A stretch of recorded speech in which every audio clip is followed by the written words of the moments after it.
भाजी आपण नेहमीच खातो, पण ती सर्वांना आवडेलच असं नाही.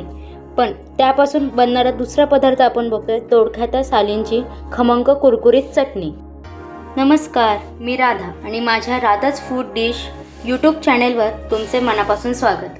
आज आपण बघतोय दोडक्याच्या सालीची खमंग कुरकुरीत चटणी आणि त्यासाठी लागणारे साहित्य: तेल, मोहरी, जिरे, हिंग, हळद, लाल तिखट, दोडक्याच्या साली, तीळ, किसलेलं खोबरं, शेंगदाणा कूट, पिठी साखर आणि मीठ.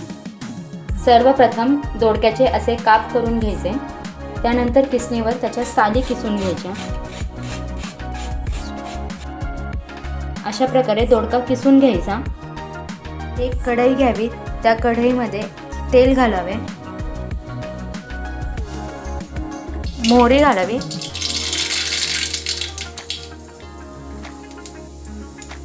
जिरे घालावे, त्यानंतर थोडं हिंग घालावा. तडतडल्यानंतर त्यामध्ये किसलेल्या दोडक्याच्या साली घालाव्यात.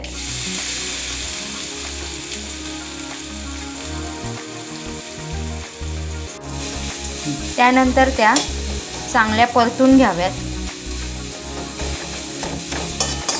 गॅसची फ्लेम बारीक ठेवून साली कुरकुरीत होईपर्यंत परतून घ्याव्यात.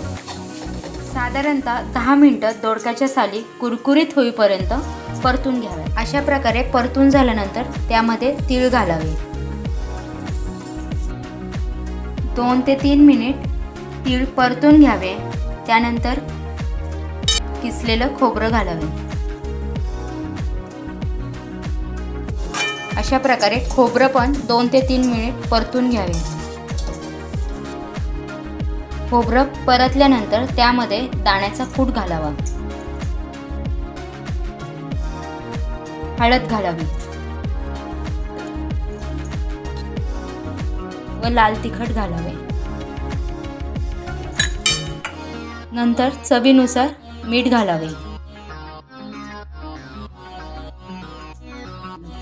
आवडीप्रमाणे पिठी साखर घालावी. अशा प्रकारे दोडक्याच्या सालींची खमंग कुरकुरीत चटणी तयार. चटणी गार झाल्यावर हवाबंद डब्यात ठेवावी. छान कुरकुरीत राहते.